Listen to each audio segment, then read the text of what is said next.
I'm actually going to start on, can I? Mhm. Okay. You're gonna Oh, sorry. I'm going to start on GIS. So this is, let me just tell you what the difference is first. GSCCCA is like the Cooperative Clerks Authority, where all of the deed records in the state of Georgia are cross-referenced. They're held for every county, which is amazing. But the counties all have different good through dates, and I'm gonna show you how to find that out. So like Hall County is notoriously only through like the 90s. Gwinnett County goes back into the 1800s. So you really have to know what you're working with there, and I'll show you how to look. But it is the same records that our title examiners go to the courthouse to find.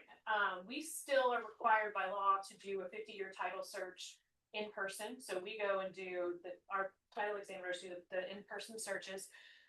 They go back 50 years, and so this isn't to teach you how to do a title exam. There's a lot more that goes into it than that. This is to teach you how to pull deeds, look for HOA covenants, things like that, and liens. And GIS is individual by county. So every county has their own GIS. It's the Global Information Systems or something to that effect. And it is run by the tax assessor for that county. So it's the tax maps that you can find for every local county. It'll show you lot lines, floodplains, whether things run sewer or septic. It is not as reliable as the deed records. So deed records, you're looking at actual deeds.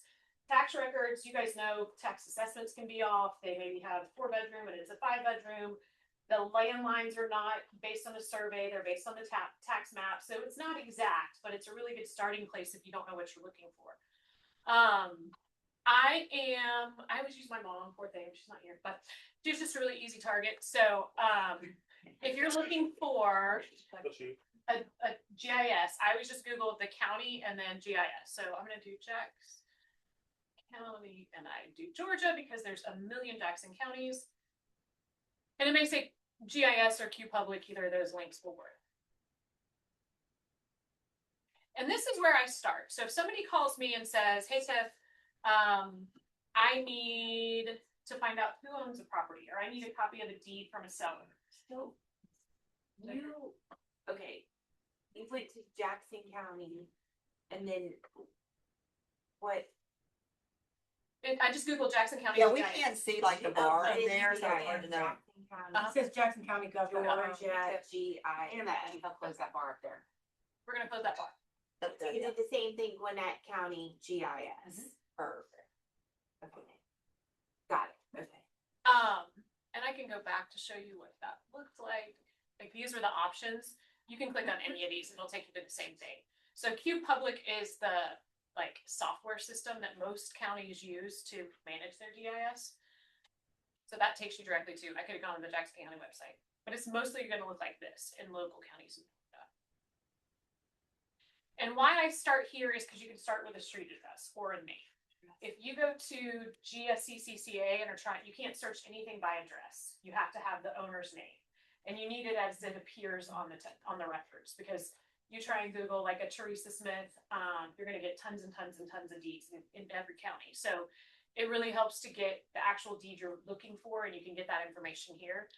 And this is also how you can find the owner name. So you know a street address, and you're trying to find the neighbor because you want to see if they will sell their house or something like that. So I know my mom's street address. I'm going to put that in here. And it just automatically starts populating there. So somebody's looking to list this property. They want to get a copy of her deed, find out who owns it. It's got your owner information, Harriet Gail Thornberry. And what I love is that you can come down here and it tells you the most recent sales. So she bought her house in 2009. It's recorded in deed book 54L, page 143. It tells you it was a foreclosure sale, what the sales price was. Like, this is the last transaction on that property. This is incredibly helpful when you're trying to find deeds, especially with common names. So instead of going to GSCCCA and looking for just my mom's name, I would go pull this deed booking page, which I'm going to do in just a second, and I can pull the plat booking page, which is great. I'm going to go back up here and show you how you can go to the maps. So say my mom is wanting to know who owns the house next to her or across the street, whatever, anything like that. You can go to view map. Should trickle down. Is it thinking? Like math. Might just hit. Okay. Okay. So this is her house. You can go get the little info tool. And like right there, you can see Harry Gale, that's my mom over there. And instead of wanting to know who owns her house, we can click on the neighbor's property and say, okay, these people own this one. Click report, and it'll take you to that exact same report, tell you when they purchased. This was in 2023. It was looks like a traditional sale, sales price, got your deed booking page. So you can find who owns these properties really quickly. This is a great tool to use if you are farming a specific neighborhood. I think you can pay for services that do this for you. This is what they're using. This is the public records that they use. But if you want a certain street or you want a certain house, something like that, you want to market directly, this is the best place to look for that because you've got all the information right there. So I'm gonna go back to the map. Does it give you contact information? It does not. So at the beginning you showed it where to get the deed. Right here in the most recent sales. So I just see go to the last, page in the book, but if you click that. it doesn't do anything. I'm gonna show you how to pull that in GSCCCA and just. Okay, Yep. gotcha. Hang tight. So I'm gonna go back to the map just to show you what you can find on there. You have to actually click back again. So we're back on the map, and over here you have all the layers that you can level. So right now it's just got the parcels, cities, roads, things like that. If you want to put on address, you can. We'll give you the street address. Blazing fast speed. Yeah, but the flood map is what I want to show you. This is a really good tool. If you have questions about, am I in a floodplain, something like that, this will show you that. You can change the aerial photos, so it's kind of cool down here, and that really slows it down. If you take it off aerial photos and just look at the little squares, it's a lot faster. I don't know what I just did.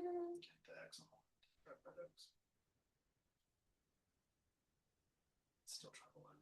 All right, just give it a second. Yeah, all good. We're gonna give it a minute to try and load those.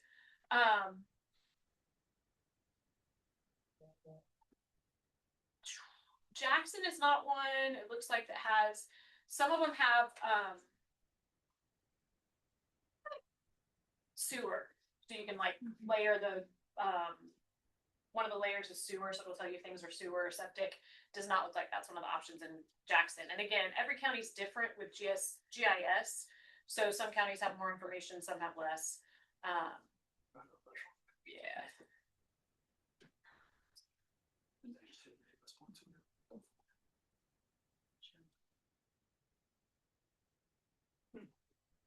Okay, it's a little slow, but you get the picture. I do want to show you this measuring tool. I use this all the time. People want to know like what the road frontage is or how far back something goes. You can use this little tool to see, okay, you got 121 feet, or you can do rough lot lines like that. And I'm going to take off some of these to try and show you the lines. Any of that stuff. Take off aerial. See if that'll. And so, yeah, so the lines come back up. You can use that same measuring tool to see like these lines. Again, these are tax maps. These are not plats, anything like that. They pull the information from the plat, but it is not exact. But it really is a good tool. It's a good starting place. The counties around here are pretty good. As far as like, I don't see too many major discrepancies or anything like that. So we're gonna go back to what we were looking at. So I'm gonna go back to her report. Wait, go back to mom's house.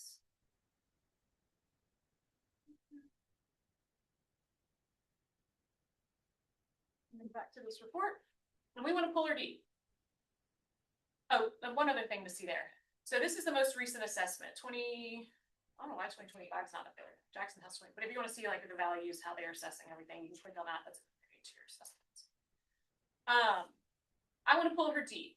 So most of you guys know this, but I was a real estate agent before I went to law school. When I was finishing undergrad at UGA, I was a real estate major, and you could just go sit for the class. I mean, the test, you didn't have to take all the licensing class, which is great. So my husband's 6 years older, and I sold all of his friends' houses to get a little nest egg from school. But I worked for a broker who was so old school and by the book, like you never got into a car to show homes unless the office had a copy of people's IDs, and you never listed a house without the deed. I love those two rules because one, somebody knows who you're in a car with or in a vacant home with.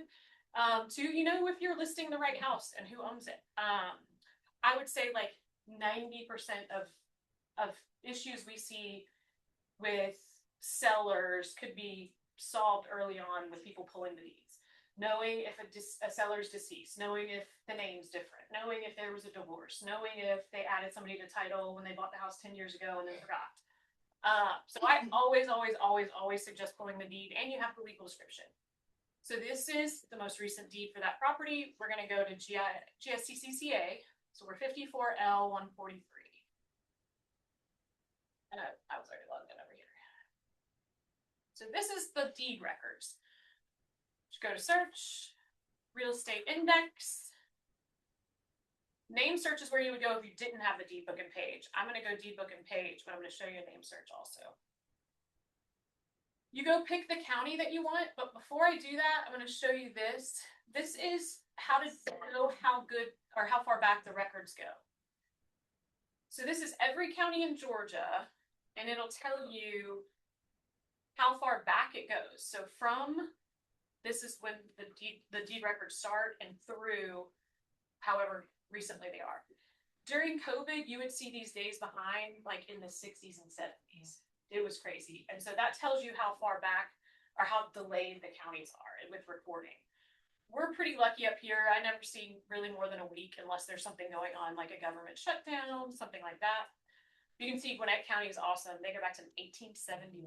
So if it's not in there, it doesn't exist.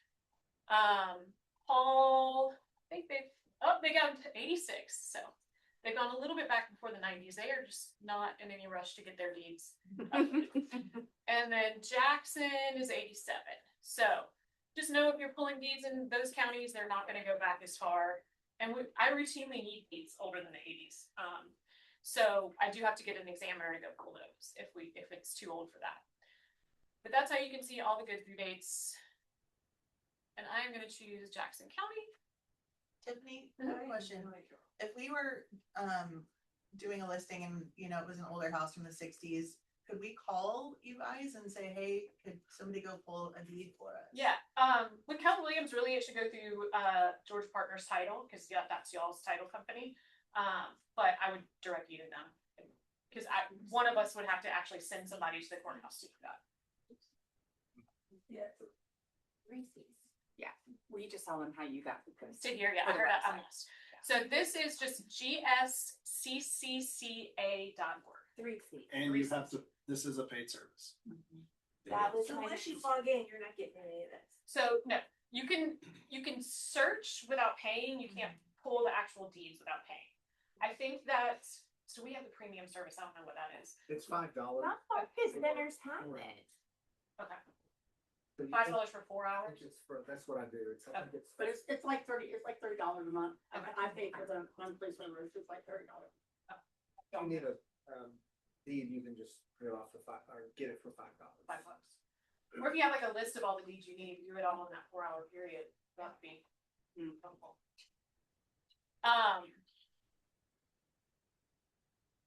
Okay, so I'm going to Jackson. And I already forgot. What did I say? So you can just pay per as you go. Okay. $5 a deed. Okay. Okay. Okay. So I'm just going to type in what I'm looking for here. 54L 143. And here's my deed. So this is gonna show you the neighborhood, subdivision, her lot number, all that. She purchased from Athens First Bank and Trust, her name.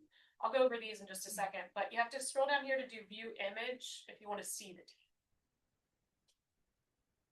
Once you have a subscription and you're paid to view and all that kind of stuff, you can view as many deeds as you want. They charge you like 50 cents to print. So I try and print, kind of. Can you do a screenshot? They will It's still really charge crazy, you. yeah. Now I Or cut. have been known to copy and paste the legal description. But normally I just print them. So this gives you all the information. It closed at O'Kelly and Sorahan with me, shocker. Back in 2009, you've got the sales price is reflected in the transfer tax because transfer tax is $1 per thousand of the sales price. This is her legal description. That's who sold it to her. That's it. So that's where I would go to pull the deed. Now, the next question is normally, do they have any loans? And so I always get the grantee name here because I want it to be exactly how it appears, middle initials, juniors, seniors, things like that. I'm gonna grab that while I'm here. I also wanted to show you, this is where you can cross-reference the plat. So it actually is, I don't know why the whole subdivision plat's cross-referenced in there, but if you want to find just her page, she's on plat book 68, page 274. So 68, 274. Remind me.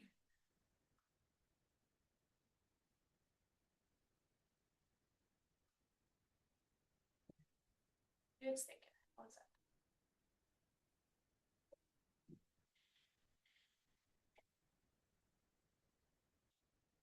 See, lots of things are cross-referenced because everyone who's got a deed that's cross-referenced against that plat is.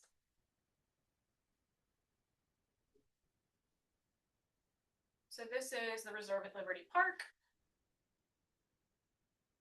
And then I just know she's the fourth lot on the right I'm pulling in. So this would be the actual plat.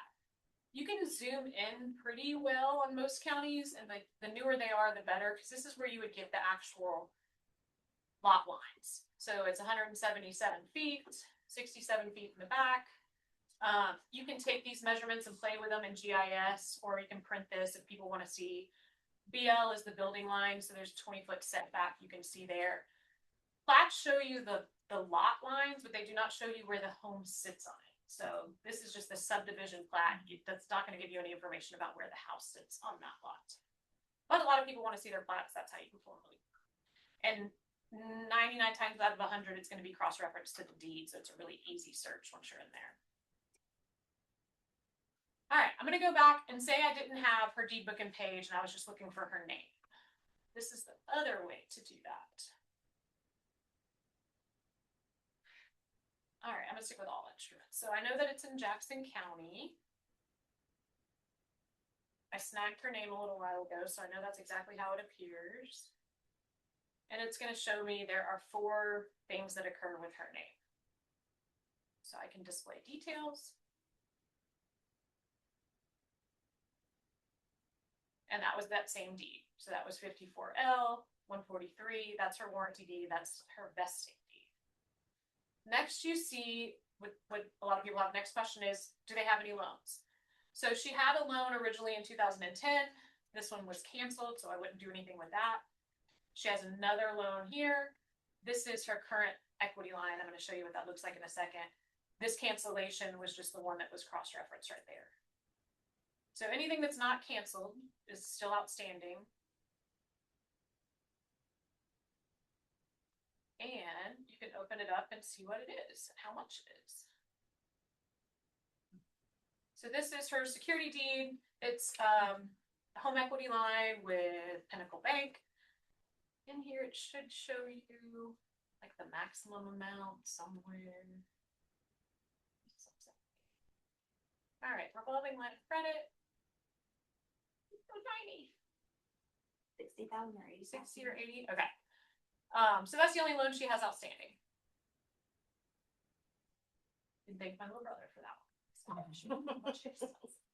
The golden child that doesn't beg for money. And Get out of the bed. I know. Well, I found that, like, I was teaching this class, that's how I found her first equity line. I was like, wow, it's not supposed to have any loans. There you go. So I also want to show you how to narrow these searches down a little bit. Because a lot of times, like, my mom's name is very uncommon, so she only has 4 little things. If you search Gwinnett County for my name, not only are there multiple Tiffany McWhorters, I have owned quite a bit of property and I have signed a lot of affidavits. So, Tiffany had a question. Tiffany, go back to the book and page. Huh? When I see multiple book and pages under the same address, how do I know which one is the most recent one? the date is what I normally would go by. So I just look at the most recent, pull that one up, and then if that looks, sometimes it'll just be like a corrected deed or something like that. So if your most recent one is corrected, then go back to the previous one.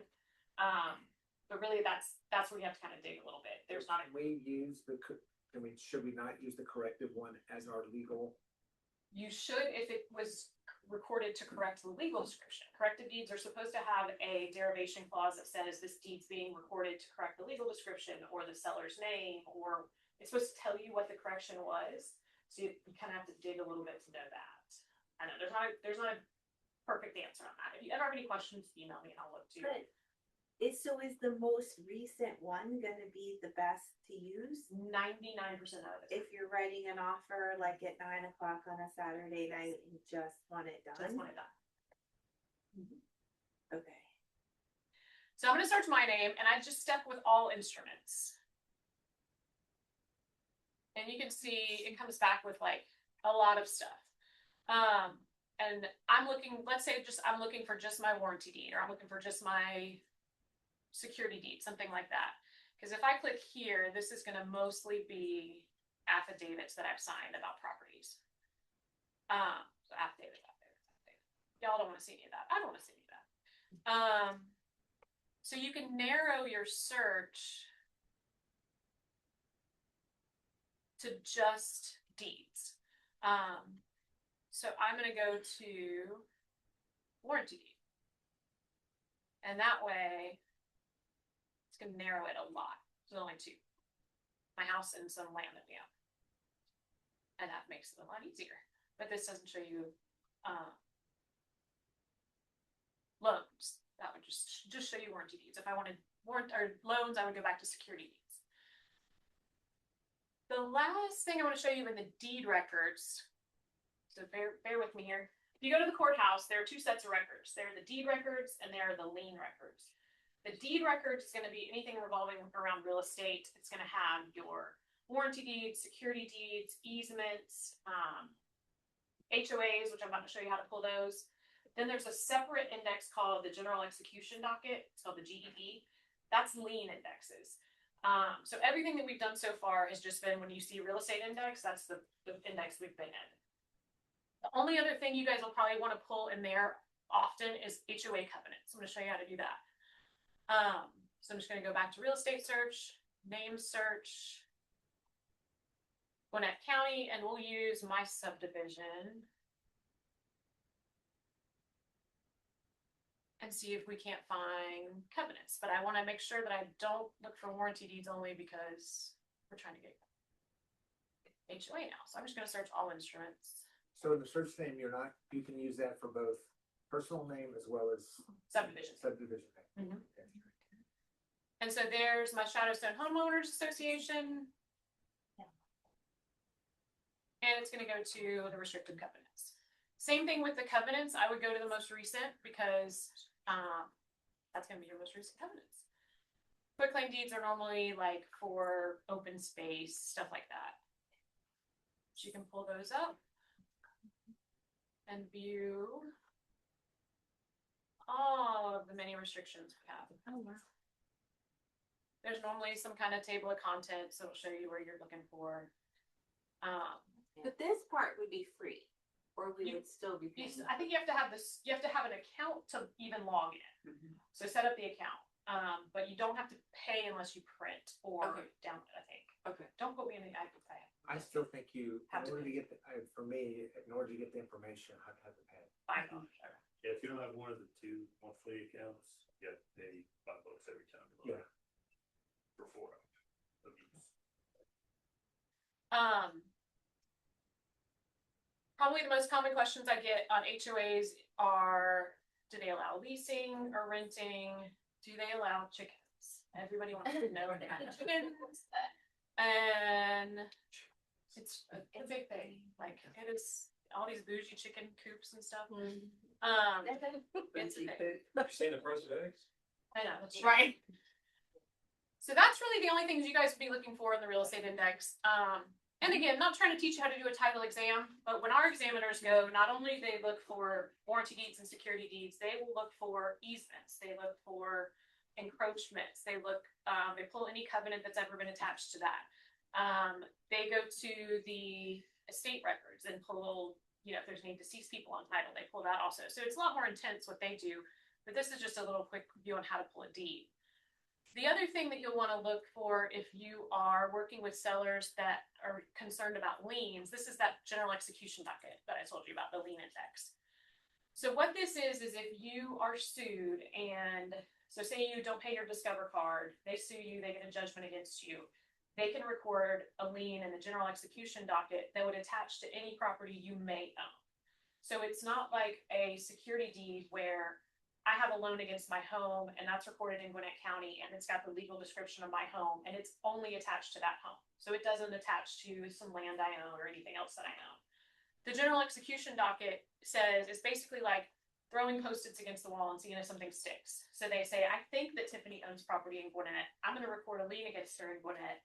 And if she owns anything, it attaches to everything. So if I had a lien against me in this index, it would attach to my land, it would attach to my home.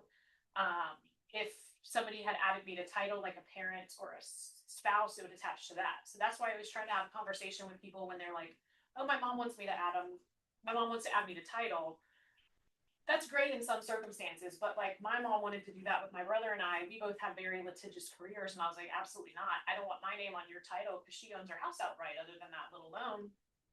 And so if anybody recorded a lien against me, that would pull my mom's property as well. So it's, there's a lot to think about with stuff like that. But I would go to the county in which the property is located. The good thing is, if I had a lien in Gwinnett County, it would not attach to a property I had in Jackson County or Hall County or anything like that. It is county specific. But people like the IRS like to record in multiple counties. So they would probably record in any county that I own property in. So I'm going to search me, and this is always like a hold your breath because I don't think I have any liens, but You could use the we're going to make sure. one on these. And so there's none there. You want to show? I'm trying to think. Importance of having, making sure your clients have owner's title insurance. Yeah. So I'm just going to do, just so you can see what some of them look like. There's going to be a lot. That's really a lot less than I would think there would be for John Smith in Gwinnett County. But these liens look different. It's literally just liens. Most of them you're going to see are 5-phase or lien. This is a property tax one, I can almost guarantee you. But a 5-phase is that judgment lien that I mentioned.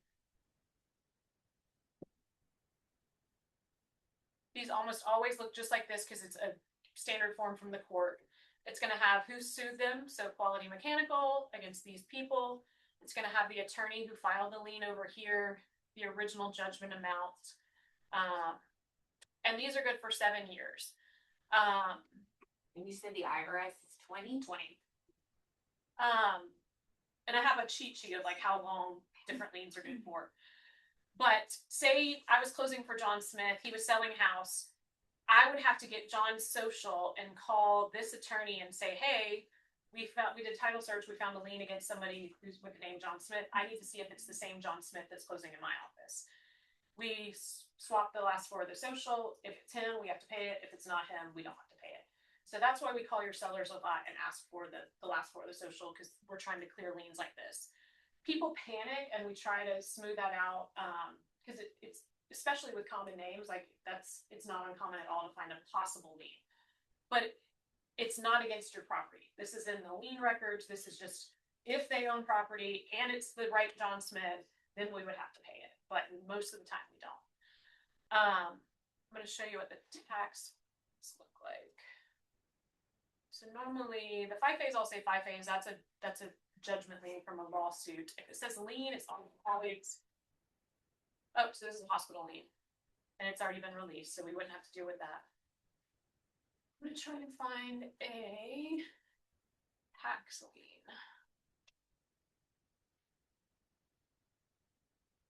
Medical lien. There's no tax liens for him. But this is where Georgia Department of Revenue and IRS liens would show up. You do that.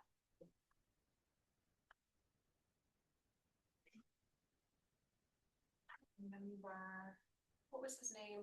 Eileen? Well, if you want the address, Nope, you have to have a name. Antonio Gomez, which was a common name too.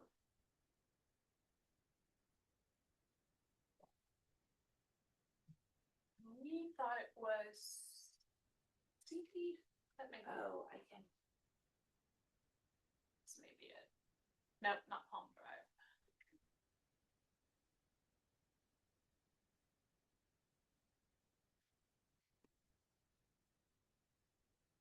Federal tax lien. That's what I'm looking for. Well, this one's been released, but still show you what they look like. So these are good for 20 years. The good thing about federal tax liens is it shows you the address, so you can normally know if you're working with the right person, and the social is listed on the face of the lien. So I can get a social and just rule that out really quickly, which is nice. Tells you the years that it's for, how much it was originally for. These have statutory interest and penalties, so we can kind of guess what it's going to be based on how long it's been recorded. But that one luckily was paid. Okay, so Actually, that one was Antonio Jose Gomez, or Jose Antonio Gomez.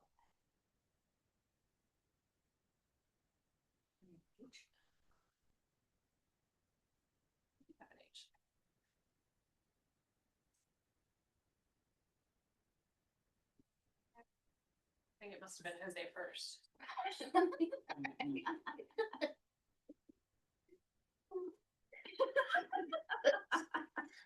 Girl. There we What's go. that mean?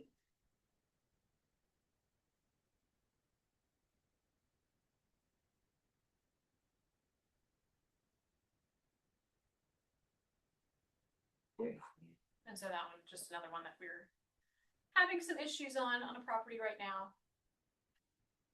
But those haunt you for a while. Those are good Yeah, 20. that one hurts. So if it's not paid, then that has to be paid for. Yep. And the tough part about IRS liens is that they are impossible to get payoffs on. It's like an act of Congress. Jeez.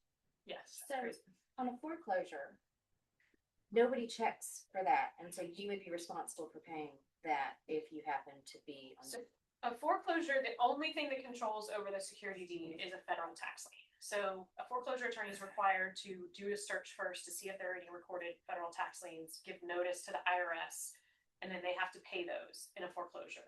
That's the only lien. HOA liens, security deeds, anything like that that's not wiped out by the foreclosure, those stick.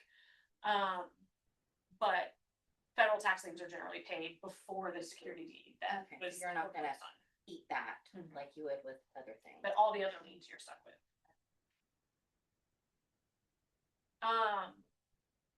Trying to think if there's anything else super helpful. Nothing really else. I'm gonna go back to GIS. I'm gonna go to Gwinnett just so you can see what the floodplains look like. Tiffany, can you find the septic tanks, GIS? You can't find where they're located or where they're supposed to be, but you can find in Gwinnett if it's sewer or septic. Oh, sorry. Got a great example in Gwinnett, if you need one. You wanna search it? In 1961. Luke Henry Road. Have all kinds of title issues right now. Okay, this is just GIS, so I'm gonna pull the map so you can see.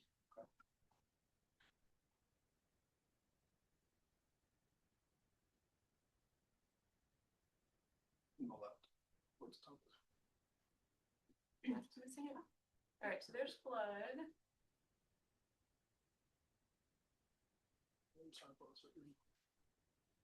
I swear.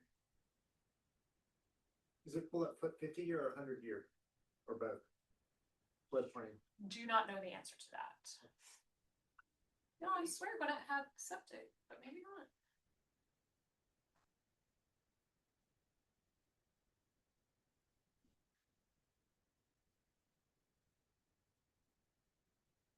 All right, I take that back. There are some counties that have septic. I think that would be. That one is on second. We just know.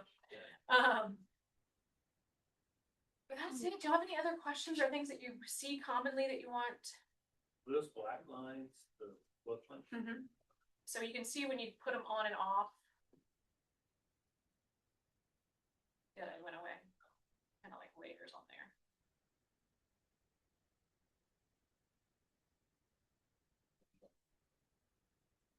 There's a creek going. Yeah, what are some common things that y'all see or have questions on when you're looking this stuff up? I mean, I think my question would be, like, what are some common practices like that a real estate should be doing to use this stuff? Like, you know, honestly, I've been doing this a long time and I pretty much just get the warranty deed. I attach this exhibit. I don't use these systems a lot. Yeah. I call you a lot if I need something, but And you it's know, like, this is is there just something specifically we should check on before we make an offer or before we list the property through these systems? not anything specific. So this is more, especially with GIS, this is more if you're trying to find information, like you're trying to market, you're trying to find out who owns the property. That's why I use GIS. With GSCCCA, this is if you need a copy of the deed and the seller doesn't have it. I'd always ask your seller for the deed. I mean, That's pretty much it. I mean, you don't need to be looking in. no, you don't need to be doing like a prelim title search, anything like that. But if you have a seller who says, I think I might have a lien on my property from the IRS or from wherever, that's a great, this is where you could go look real quick. You've got your cell phone, you can log in and say, oh, you do have an IRS lien against this. So it's more just informational, but not as a standard of practice. Standard of practice, I would say, make sure you have a copy of the deed. Whether you get it from the seller or GSCCCA is completely irrelevant.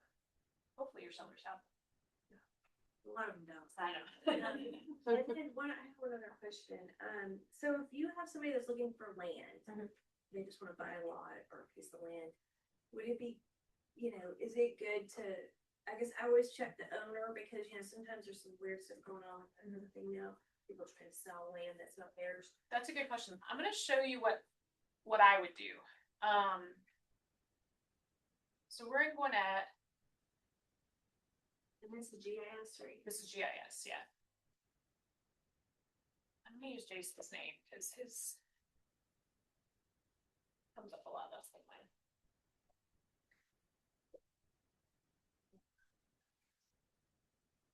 So this is some land that we own and it's vacant, which makes, you know, everyone nervous. What's good about here is that if you pull it, you can see who the primary owner is and our home address. So that's the address that the tax office has for me. So if you're trying to get information on vacant land, that's the address I would use, not the address for the property, because like there's no mailbox out there or anything like that. But that's the most in-depth information you're gonna get. Cause yeah, I remember last year when you talked about this, it was, you mentioned about how, like, if you own property, you put a lien against it, so somebody can't just sell it out from under you, like, you know, where like the fraud and all that kind of stuff. Will you talk about that for a second? So a lot of people are getting equity lines on property they own outright, just so that there is a recorded lien against it, because that is, fraudsters are targeting properties that are owned free and clear, just because it's a lot easier. If there's a loan on it, it's like, they'll go to the next one. Even if you have an equity line, like my mom's is a $60,000 equity line, she doesn't owe that much. She just took out an equity line to have some, you know, money available to her if she needs it. A lot of people do that. I've closed for a lot of wealthy people who take equity lines out. And I asked a guy once, I'm like, oh, are you renovating this house? Cause it was this beautiful, like $2.6 million home in River Club. And he's like, no. I've always found that when I need money, nobody will give it to me. But when I don't need money, everybody's willing to give it to me. So he's like, I just keep an equity line in case I need it. So that's a great thing. And then I also want to show you, this is another option. And I've talked about it a lot in team meeting. I think it's under services. Fans. So this is the filing activity notification system. This is a free service to homeowners in Georgia. I have not actually done this, which I should, so I can't show you what it looks like when you get in there. But you can set up an account as an owner and have a notification sent to you if anybody files anything against your property. So like that vacant land, I could register. And it's, if anybody tried to file anything against it, let me know. I got a notification when somebody had the same name as me Oh. that filed something in the same county that I lived in. And I was like, wait a second. And then it, like, I dug a little deeper and I was like, this isn't me. Wasn't But- you? So it's worse. Mhm. Good. Okay. Every time I teach this, I say that I'm going to do it, isn't it? I should. Is that after the fact? Is it kind of? It is after the fact, but it at least is something.